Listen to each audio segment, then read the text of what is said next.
नमस्कार, स्वागत है आपका बुलेटिन में। आप देख रहे हैं 5 शहर 5 खबर और मैं हूं आपके साथ स्वीटी दीक्षित। चलिए रुक करते हैं खबरों की ओर। समाजवादी पार्टी नेता स्वामी प्रसाद मौर्य आजकल अपने बयानों को लेकर चर्चाओं में रहते हैं।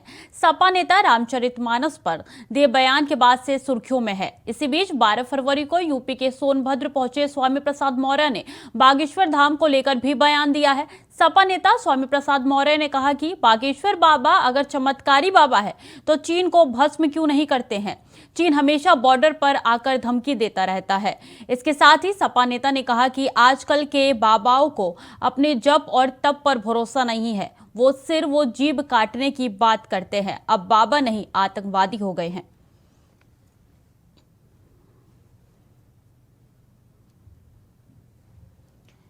तो आपको हम बता रहे हैं कि स्वामी प्रसाद मौर्य ने बागेश्वर बाबा को आड़े हाथों लिया है और उन्होंने ये बयान दिया है कि आजकल के बाबा जो है वो आतंकवादी हो गए हैं और अगर इतने ज़्यादा ताकतवर है बागेश्वर बाबा तो वो चीन को भस्म क्यों नहीं करते हैं। इससे पहले हमने देखा था रामचरितमानस को लेकर भी उन्होंने विवादित बयान दिया था और एक बार फिर से इस बार उन्होंने एक विवादित बयान दिया है बागेश्वर बाबा को लेकर।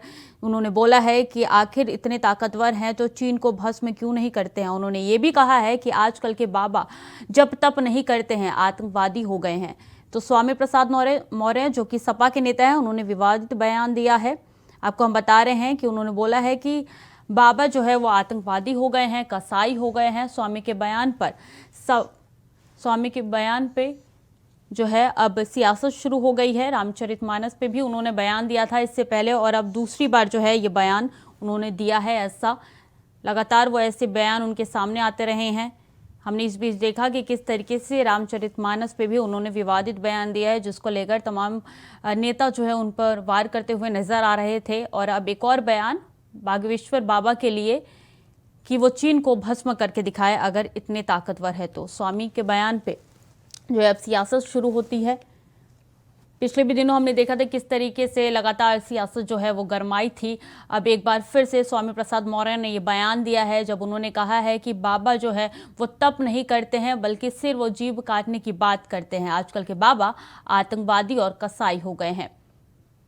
तो स्वामी प्रसाद का ये बयान जो है वो हम आपको बता रहे हैं कि किस तरीके से स्वामी प्रसाद मौर्य हमेशा अपने बयानों को लेकर चर्चा में रहते हैं। चाहे पिछले दिनों की बात कर ली जाए तो रामचरितमानस को भी लेकर वो चर्चाओं में बने हुए थे। एक बार फिर से वो बाबा बागेश्वर धाम को जो है वो आड़े हाथों लेते हुए उन्होंने ये बात कही है। उन्हें बाबाओं को निशाने पर लेते हुए ये भी कहा है कि आजकल के बाबा जो है वो आतंकवादी हो गए हैं, कसाई हो गए हैं।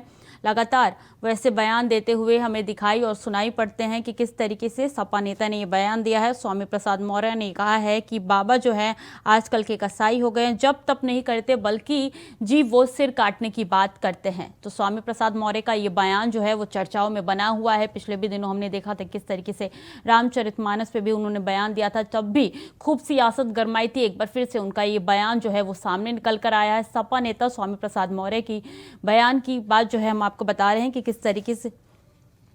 इसी खबर पे चंदन वर्मा हमारे साथ जुड़ चुके हैं। सीधे हम उनसे जानकारी लेंगे कि पूछेंगे कि आखिर स्वामी प्रसाद मौर्य हमेशा ऐसे ही क्यों बयान देते रहते हैं। चंदन, रामचरितमानस का मामला भी ठंडा ही नहीं हुआ था कि सोनभद्र में जो है बौद्ध कार्यक्रम में स्वामी प्रसाद मौर्य पहुंचे थे और वहां पे साधु संत और भाजपा को लेकर एक बड़ा हमला बोला। उनका साफ तौर पे कहना है कि पहले के जो साधु संत थे वो श्राप दे देते थे और लोग भस्म हो जाते थे, लेकिन अब के जो साधु संत हैं वो जो है नाक कान गला कटवाने के लिए जो है उनका कलम करवाने के लिए पैसा दे रहे, लेकिन उनकी जो तुलना है साधुओं की तुलना स्वीटी आतंकवादियों से की गई। हालांकि जब इन्होंने बयान दिया उसके बाद से जो है सरगर्मियां तेज हो गई है। लगातार लोग जो है विरोध कर रहे हैं इनका। जिस तरह से इन्होंने रामचरितमानस को लेकर एक बयान दिया था उसके बाद से सरगर्मियां तेज हो गई थी, लेकिन जिस तरह से सोनभद्र में ये इन्होंने बयान दिया साधु संतों को लेकर, तो एक ये बड़ा एक इन्होंने बहुत विवादित बयान दिया और लगातार ये जो है विवाद के घेरों में लगातार बने होते। जिस हिसाब से जिस तरह से इनको समाजवादी पार्टी में इससे पहले भी एक इन्होंने बयान दिया था, उसके बाद जो ये बयान दिया है तो कहीं ना कहीं ये देखा जा रहा है कि किसी ना किसी की सह पर इस तरह के बयान जो है स्वामी प्रसाद मौर्य दे रहे हैं। जी स्वीटी, ठीक है, बहुत बहुत शुक्रिया आपका तमाम जानकारी के लिए। मध्य प्रदेश के छतरपुर जिले में स्थित बागेश्वर धाम में नेताओं के आने जाने का सिलसिला लगातार जारी है। इसी कड़ी में प्रदेश के पूर्व मुख्यमंत्री कमलनाथ बागेश्वर धाम पहुंचे। बागेश्वर धाम में उन्होंने कथावाचक पंडित धीरेन्द्र कृष्ण शास्त्री से मुलाकात कर आशीर्वाद लिया। पूर्व मुख्यमंत्री कमलनाथ को वीवीआईपी दर्शन कराने के लिए 1 घंटे तक बागेश्वर धाम में भक्तों की एंट्री बंद कर दी गई है, जिससे भक्तों को काफी परेशानियों का सामना करना पड़ा। धाम से दूर दूर से आए भक्त एंट्री बंद होने के कारण बैरिकेडिंग के पास खड़े हैं। इनमें बच्चे, बुजुर्ग और महिलाएं भी शामिल हैं। बागेश्वर दर पे जो कांग्रेस के कमल है वो खिले। इसी खबर पे वीर राजपूत हमारे साथ जुड़ चुके हैं, संवाददाता सीधे। वीर, क्या खबर है, कब गए थे वो दर्शन करने के लिए, क्या वो वापस लौट चुके हैं? जी बिल्कुल, देखिए मध्य प्रदेश के पूर्व मुख्यमंत्री और कांग्रेस के नेता कमलनाथ इस वक्त जो है मंदिरों के दौरे पर हैं और जिस तरीके से आज जो है उन्होंने बागेश्वर धाम जाकर के वहां पर धीरेन्द्र कृष्ण शास्त्री से मुलाकात की और उसके बाद उनसे आशीर्वाद लिया। तो उसके बाद जो है अब ये देखा जा रहा है कि कमलनाथ इस वक्त जो है मंदिरों के दौरे पर हैं और लगातार वो जो है मंदिरों का दौरा कर रहे हैं। इससे पहले भी वो जबलपुर में नर्मदा नदी पर जाकर के उन्होंने पूजा अर्चना की। उसके बाद आज जो है वो छतरपुर में, जहाँ बागेश्वर धाम सरकार की जहाँ पर जो यज्ञ चल रहा है उस यज्ञ में पहुँचे वहाँ पर, और उन्होंने वहाँ पर जाकर के धीरेन्द्र कृष्ण शास्त्री से जो बागेश्वर धाम के पीठाधीश्वर हैं उनसे मुलाकात की, उनसे वो मिले और आशीर्वाद भी लिया। उसके बाद जो है वहाँ पर उन्होंने जो है ये बयान दिया। उनसे जब पूछा गया कि क्योंकि जिस तरीके से लगातार हिंदू राष्ट्र बनाने की मांग हो रही है, उसके बाद उनसे जब ये पूछा गया कि आप क्या कहना चाहते हैं, तो उन्होंने साफ तौर पे कहा कि ये देश जो है संविधान से चलता है, भारत संविधान से चलता है, यानी कि उन्होंने इसका कहीं पर भी कोई भी समर्थन नहीं किया। लेकिन हालांकि वो जिस तरीके से बागेश्वर धाम सरकार के पास पहुँचे थे, वहाँ पर उन्होंने जो है शामिल हुए थे और धीरेन्द्र कृष्ण शास्त्री से मुलाकात की थी, उसको लेकर भी कई मायनों में ये कहा जा रहा था, क्योंकि जिस तरीके से अभी आपको बता दें कि इसी साल के अंत में जो है मध्य प्रदेश में विधानसभा के चुनाव होने हैं और उसको देखते हुए कांग्रेस पार्टी के नेता और पूर्व मुख्यमंत्री कमलनाथ लगातार जो है मंदिरों के दौरे पर हैं और उसके बाद वो बागेश्वर धाम सरकार जाकर के भी लगातार जो है उनसे मुलाकात कर रहे हैं और आशीर्वाद ले रहे हैं। जी बहुत बहुत शुक्रिया आपका तमाम जानकारी साझा करने के लिए हमारे साथ। अगली खबर की ओर रुख करते हैं। उत्तराखंड में पेपर लीक की सीबीआई जांच की मांग को लेकर अभ्यर्थी अभी भी सड़कों पर है, लेकिन पहले जहां राजधानी देहरादून के गांधी पार्क में युवा धरना दे रहे थे, तो वहीं अब इनका स्थान बदल गया है। युवा अब शहीद स्मारक पर डेरा डाले हुए हैं और लगातार धरना प्रदर्शन कर सरकार से सीबीआई जांच की मांग कर रहे हैं। लेकिन फिर से देहरादून में पथराव और लाठीचार्ज की स्थिति पैदा ना हो, माहौल ना बिगड़े, इसके लिए इस बार पुलिस प्रशासन भी पूरी तरीके से मुस्तैद है। बेरोजगार युवाओं के इस धरने को लेकर राजधानी में धारा 144 लागू कर दी गई है, जिसकी जानकारी देते हुए देहरादून पुलिस कप्तान दलीप कुंवर सिंह ने कहा कि अगर कोई भी धारा 144 का उल्लंघन करता पाया गया तो उसके खिलाफ सख्त कार्रवाई की जाएगी।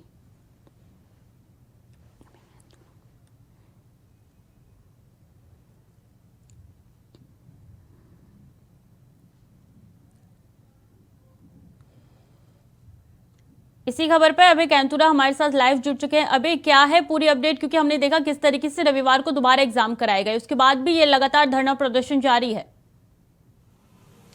जी बिल्कुल, ये कह सकते हैं कि बेरोजगार युवाओं का राजधानी देहरादून में जो धरना प्रदर्शन है वो लगातार यहाँ पर जारी है। पहले दिन ये कह सकते हैं कि 8 और 9 फरवरी को गांधी पार्क में ये धरना प्रदर्शन चल रहा था, लेकिन 9 फरवरी की देर शाम से ही ये धरना प्रदर्शन कचहरी परिसर स्थित शहीद स्मारक पर यहाँ पर चल रहा है। अब तो शहीद स्मारक के साथ साथ जो जिला सत्र न्यायालय है उसके बाहर भी जो बेरोजगार अभ्यर्थी है वो वहाँ पर धरने पर बैठ चुके हैं। इन लोगों की सिर्फ 2 सूत्रीय मांगे यहाँ पर है। पहले जो भर्ती परीक्षाएं अब तक हुई है पूर्व में, जिन पर भ्रष्टाचार के आरोप लगे हैं, जिन पर गड़बड़ियां हुई है, पेपर लीक प्रकरण के आरोप वहां पर लगे हैं, उसकी सीबीआई जांच यहां पर कराई जाए। इसके अलावा दूसरी जो महत्वपूर्ण मांग है वो यही है कि 9 फरवरी को जो बेरोजगार अभ्यर्थी गिरफ्तार किए गए हैं, जिसमें बेरोजगार संघ के अध्यक्ष बॉबी पवार भी है और उनके साथ 6 अभ्यर्थी और भी है, उन सभी को जेल से रिहा किया जाए। उनके ऊपर जो मुकदमे लगाए गए उन मुकदमों को वापस लिया जाए और जब तक ये मांग पूरी नहीं होती है ये अभ्यर्थी अपना धरना प्रदर्शन छोड़ने वाले नहीं है। ये लोग लगातार डटे हुए और अब ये कह सकते हैं कि जो दोनों के बीच में, चाहे सरकार और बेरोजगार अभ्यर्थियों के बीच में जो वार्ता का या जो एक विकल्प माध्यम होना चाहिए था कि इनका धरना प्रदर्शन समाप्त किया जाए, इनकी वार्ता सुनी जाए, वो विकल्प भी अब यहाँ पर समाप्त हो चुका है। पुलिस ने साफ तौर पर कचहरी परिसर के आसपास धारा 144 वहां पर लगाई हुई है। उसका उल्लंघन अगर कोई करता है तो उसके खिलाफ सख्त कार्रवाई वहां पर होगी। इसके अलावा जो देहरादून के पुलिस कप्तान है डीआईजी दलीप कुमार, उन्होंने साफ तौर कहा कि देर शाम तक अभ्यर्थियों को विकल्प दिए गए थे कि वो शासन से वार्ता करना चाहें, मुख्यमंत्री से मिलना चाहें या फिर किसी अधिकारी से मिलना चाहें तो वो कर सकते हैं। लेकिन जब अभ्यर्थी अपना धरना प्रदर्शन को लेकर अड़े हुए हैं, अपनी मांग पर अडिग हैं, तो ऐसे में अब उनका जो वार्ता का विकल्प था वो समाप्त हो चुका है। उन्हें धरना प्रदर्शन स्थल पर ही नहीं, शहीद स्मारक पर ही बैठे दिए रहना चाहिए और उनका धरना प्रदर्शन अभी तक जारी है। ऐसे में समझा जा सकता है कि जो प्रशासन की जो चुनौतियां थी या जो परेशानियां थी वो सब सिर्फ सिमट कर शहीद स्थल तक ही रह गई है और वहां पर धारा 144 लगे होने की वजह से कोई ज्यादा भीड़ वहां पर जमा नहीं हो सकती है। जी, क्या लगता है अभ्यर्थी कब तक ये प्रदर्शन करेंगे? क्या उनकी मांग पूरी होगी? प्रशासन क्या कह रहा है? जी बिल्कुल, प्रशासन की तरफ से सीधा रुख यहाँ पर अपनाया गया है। प्रशासन ने कहा है कि 2 बार अब तक वार्ता यहाँ पर हो चुकी है। अपर मुख्य सचिव गृह राधा रतूड़ी से बातचीत हो चुकी है। जिला प्रशासन ने भी अपना स्तर पर इन बेरोजगार संगठनों से बातचीत यहाँ पर की थी। मुख्यमंत्री स्तर पर भी ये कह सकते हैं कि बेरोजगार संगठन के एक प्रतिनिधि ने मुख्यमंत्री पुष्कर सिंह धामी से बातचीत की थी और भर्ती परीक्षा से पहले सारी बातें यहाँ पर हुई थी। बीते रविवार में ये कह सकते हैं कि पटवारी लेखपाल भर्ती परीक्षा यहाँ पर हो चुकी है और ऐसे में ज्यादातर अभ्यर्थी जो देहरादून में जमा थे हजारों की संख्या में, वो विभिन्न अपने अपने जनपदों में जा चुके हैं। वहां पर भर्ती परीक्षा देने के बाद अपने अपने घर को लौट चुके हैं और अभी अब देहरादून में जो अभ्यर्थी इस समय जमा है ये किसी भर्ती परीक्षा में सम्मिलित नहीं है, बल्कि ये लोग बाहर से उन लोगों को समर्थन दे रहे हैं। इन लोगों का कहना है कि जो पूर्व में जो भर्ती परीक्षा हुई उसकी सीबीआई जांच यहाँ पर होनी चाहिए ताकि जो आरोपी हैं, जो इसका पूरी जड़ है, वो पूरी तरीके से समाप्त यहाँ पर हो सके और आरोपियों को कड़ी सजा यहाँ पर मिल सके। जी, हमने देखा किस तरीके से सूबे के सीएम ने ये भी आश्वासन दिया बच्चों को कि इसके पीछे जिसका भी हाथ है सबके खिलाफ सख्त कार्रवाई होगी। उसके बाद भी ये धरना प्रदर्शन क्यों लगातार जारी है? इतना विश्वास नहीं है?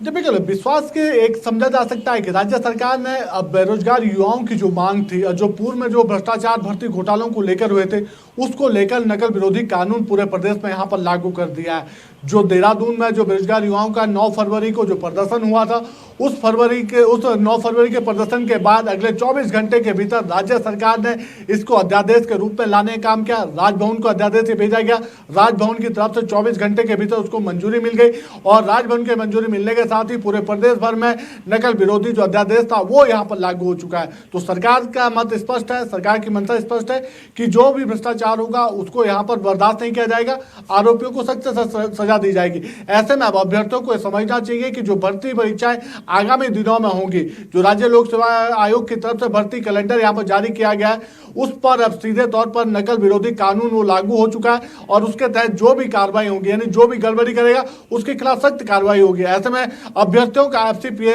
यहाँ पर जो जिद पकड़ कर बैठ जाना है वो सिर्फ इस बात को लेकर है या धरना प्रदर्शन करना सिर्फ इस बात को लेकर कि सीबीआई जांच यहाँ पर की जाए और जो गिरफ्तार बेरोजगार युवा है, जो 9 फरवरी के उस लाठीचार्ज या पथराव प्रकरण के जो आरोपी पुलिस की तरफ से बनाए गए उनको जेल से रिहा किया जाए, उनके ऊपर लगे मुकदमे वापस किए जाए। जी, बहुत बहुत शुक्रिया आपका तमाम जानकारियों के लिए। खबरों में आगे बढ़ेंगे। नवाबों की नगरी लखनऊ में G20 सम्मेलन की शुरुआत हो गई है। G20 की बैठक में सीएम योगी ने कहा कि G20 के लिए आए सभी प्रतिनिधियों का स्वागत है। सबसे अच्छा जल संसाधन यूपी के पास है। पीएम मोदी के नेतृत्व में देश आगे बढ़ रहा है। वैश्विक मंच पर देश की प्रतिष्ठा बड़ी है। योगी ने कहा है कि उत्तर प्रदेश सबसे बड़ा राज्य है। यूपी भारत की विरासत का प्रतिनिधित्व करता है। कोविड प्रबंधन में भी यूपी सबसे बेहतर रहा है।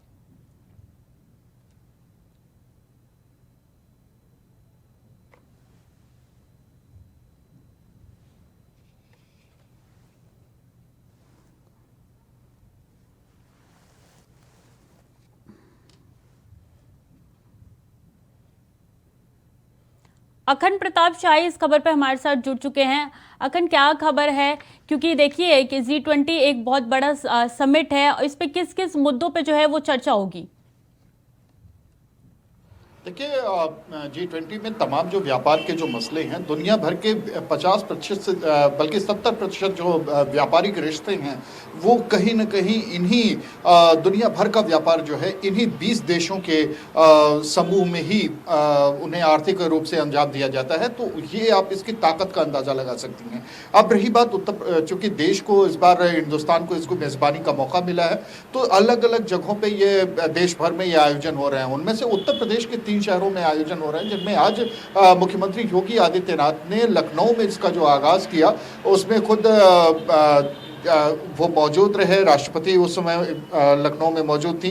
इन सारी चीज़ों के बीच में जो इकोनॉमिक वर्किंग ग्रुप है, डिजिटल इकोनॉमिक वर्किंग ग्रुप, तो उसको लेके साइबर सिक्योरिटी और डिजिटल स्किलिंग जैसे विषयों पर चर्चा हुई है आज। और इसको लेके बैठक का जो उद्घाटन किया था मुख्यमंत्री ने किया। इसमें कुल 9 देशों के मेहमान देशों के जो प्रतिनिधि हैं वो इसमें शामिल हुए हैं। तो ये एक बेहद महत्वपूर्ण ये है, क्योंकि 14 फरवरी तक ये पूरा कल और आज और कल ये चलना है। कल बल्कि लखनऊ का भ्रमण भी करेंगे, ये घूमने भी जाएंगे। इमामबाड़ा, भूल भुलैया के साथ तमाम जो इमारतें हैं उनकी सैर कराई जाएगी।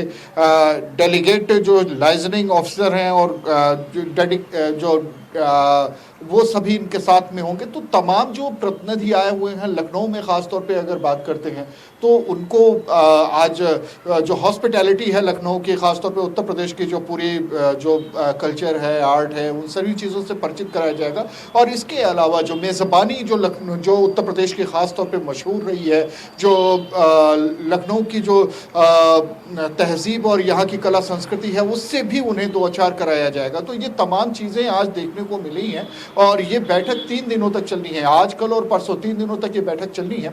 तो इन बैठक में तमाम मसले हैं जिनको लेके बातचीत होगी। लेकिन आज जिस सेशन का उद्घाटन किया गया लखनऊ में, ख़ास तौर पे वो लखनऊ में जो डिजिटल जो कन्वर्सेशन है वो उसको लेके, ख़ास तौर पे डिजिटल टेक्निक जो उसको लेकर ट्रेनिंग उनको लेके ये ख़ास तौर पे ये बातचीत हुई है। और इसमें डिजिटल पब्लिक इंफ्रास्ट्रक्चर और साइबर सिक्योरिटी, डिजिटल स्किलिंग और ये सारे जो मसले हैं, इकोनॉमिक वर्किंग फोरम ग्रुप जो है, डिजिटल इकोनॉमिक वर्किंग ग्रुप, उसको लेके ख़ास तौर पे ये बैठक की गई है, जिसमें 9 देशों के प्रतिनिधि शामिल हुए हैं। G20 का इस बार का थीम क्या है और इससे देश को कितना ज़्यादा विकास मिल सकता है?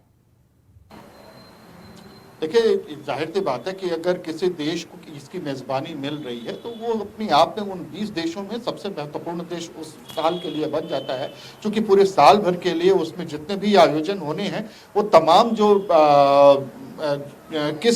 क्या रुख रहने वाला है उस पूरे साल में या आने वाले वक्त में, तो ये डिजिटल के साथ साथ तमाम जो व्यापारिक तरीके होंगे, चाहे व्यापार के नए नए आयाम जुड़ रहे हैं, उसमें वैश्विक स्तर पर किस तरीके से एक दूसरे देशों के साथ संबंध है, परस्पर संबंध है, ये भी उसमें तय होना है। किस रुख पे दुनिया बढ़ेगी, इसको भी लेके बातचीत होगी, चाहे वो सामरिक क्षेत्र हो, चाहे वो आर्थिक क्षेत्र हो, चाहे वो तमाम राजनीतिक दृष्टिकोण हो, चाहे वो व्यापार के अलग अलग सेगमेंट्स हैं उनमें हो, चाहे वो खाद्यान्न का हो, चाहे वो रासायनिक खादों का हो। तमाम अलग अलग जो चीज़ें हैं, नवोन्मेष जो चल रही हैं, जो नए नए ईजाद किए जा रहे हैं, उनको लेके भी आपसी परस्पर सहयोग की बातचीत होती है। और उसको लेके कहीं न कहीं जो टेक्निक और जो एक दूसरे के साथ सपोर्ट की बात थी, जो इस G20 देशों की G20 देशों की जो पूरी थीम है, बहुत बहुत शुक्रिया आपका जुड़ती तमाम है। जानकारी हमारे साथ साझा करने के लिए। अगली खबर की ओर रुख करेंगे। प्रधानमंत्री नरेंद्र मोदी ने सोमवार को बेंगलुरु में एशिया के सबसे बड़े एरो शो एरो इंडिया 2023 का उद्घाटन किया है। इस दौरान प्रधानमंत्री ने स्मारक डाक टिकट भी जारी किया। एरो शो का ये 14वां संस्करण जो 5 दिनों तक चलेगा। इसमें स्वदेशी उपकरणों और टेक्नोलॉजी का प्रदर्शन किया जाएगा। एशिया के सबसे बड़े एयर शो के रूप में पहचान बनाने वाले कार्यक्रम में 100 देश ने हिस्सा लिया। इसमें 32 देशों के रक्षा मंत्री और 29 देशों के वायुसेना प्रमुखों के पहुंचने की संभावना है।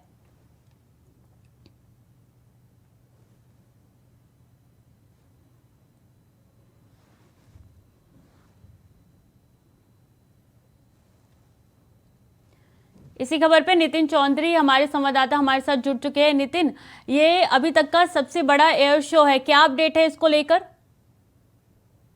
जी देखिए स्वीटी, बिल्कुल जिस तरीके से प्रधानमंत्री नरेंद्र मोदी ने आज एयर इंडिया शो में भारतीय पैविलियन का उद्घाटन किया था, इससे पहले अपने संबोधन में पीएम मोदी ने जो है बढ़ती हुई रक्षा की ताकत और इनमें मेक इंडिया की उपलब्धियों का भी जो इसमें जिक्र किया गया था। जिस तरीके से आज प्रधानमंत्री नरेंद्र मोदी ने जो इसका उद्घाटन किया था, तमाम इस पर बड़े बड़े मुद्दे जो है बात करने की कोशिश की थी, लेकिन उसके बाद आपको बता दें 32 देशों के जो रक्षा मंत्री हैं वो इसमें जो है सम्मेलन में जो शामिल हुए थे। लेकिन प्रधानमंत्री नरेंद्र मोदी ने कहा है कि इससे बढ़ते हुए जो अमृत कला के भारत में एक फाइट पायलट की तरह आगे बढ़ रहा है, जिस तरीके से जो है ऊंचाइयां छूने की जो कोशिश कर रहा है, तो उसी को देखते हुए आज प्रधानमंत्री नरेंद्र मोदी ने जो है पवेलियन का उद्घाटन किया था। लेकिन उसी के बाद आपको बता दें जिस तरीके से प्रधानमंत्री मोदी ने भारत ने बीते 8 से 9 साल में डिफेंस के क्षेत्र का कार्यफल किया था, इसमें जो केवल जो है शुरुआत मानते हैं और हमारा लक्ष्य है कि हम 2024 और 25 तक के डिफेंस के जो एयरपोर्ट यहाँ पर बनाए जाएंगे। तो उसको देखते हुए प्रधानमंत्री नरेंद्र मोदी ने आज पवेलियन का जो है उद्घाटन किया है। 5 दिनों तक चलने वाले एरो इंडिया शो में क्या क्या खास रहने वाला है? जी देखिए बिल्कुल जिस तरीके से 5 दिन के जो एयर इंडियन का जो आज प्रधानमंत्री नरेंद्र मोदी ने जो है उद्घाटन किया है, तो इसमें जो है सबसे पहले देश के लिए बात की है। जिस तरीके से ऊंचाइयां देश छू रहा है, तो इसको देखते हुए प्रधानमंत्री नरेंद्र मोदी ने जो है सबसे पहले अपने संबोधन में कहा और कहा कि इस तरीके की जो देश के लिए जो सबसे ज़्यादा जो है पवेलियन का उद्घाटन करते हुए और साथ ही इनमें जो 32 देशों के जो रक्षा मंत्री हैं उन्होंने जो शिरकत की थी। लेकिन उसके बाद जब प्रधानमंत्री नरेंद्र मोदी ने अपने संबोधन में कहा कि 32 देशों के रक्षा मंत्री और तमाम यहाँ पर जो पवेलियन का जो उद्घाटन किया था, जो एयर फ्लाइट की जो सबसे बड़ी जो दिक्कतें रहती थी उनको जो पूरी तरीके से यहाँ पर सुधार की बात भी की जा रही है। और साथ ही उसी को देखते हुए प्रधानमंत्री नरेंद्र मोदी ने आज इस चीज़ों का जो उद्घाटन किया। लेकिन उसके बाद ही प्रधानमंत्री मोदी ने जो है अलग देशों की बात भी करते हुए कहा कि जिस तरीके से हमारा देश आगे बढ़ रहा है और जो देशों से आगे बढ़ते हुए जो मजबूरन जिस तरीके से जो देश और भी जो पीछे हैं उनकी जो बातें की जा रही है, एक बार सबसे पहले नंबर 1 पे जो है भारत देश आ रहा है। तो प्रधानमंत्री नरेंद्र मोदी ने आज अपने संबोधन में ये सारी बातें की थी। एरो इंडिया का ये शो कहीं ना कहीं दुश्मनों के लिए एक चेतावनी के रूप में सामने आ रहा है।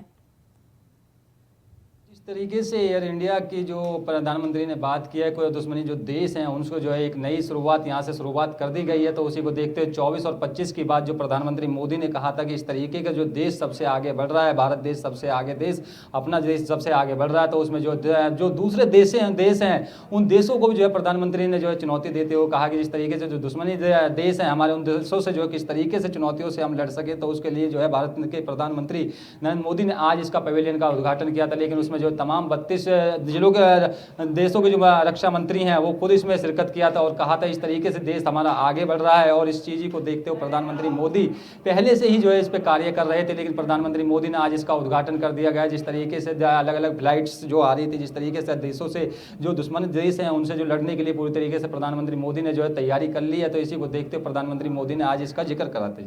बहुत बहुत धन्यवाद नितिन, आपका तमाम जानकारी हमारे साथ साझा करने के लिए। फिलहाल 5 शहर 5 खबर में इतना ही। बाकी खबरों के लिए बने रहिए हमारे साथ, देखते रहिए इंडिया वॉइस।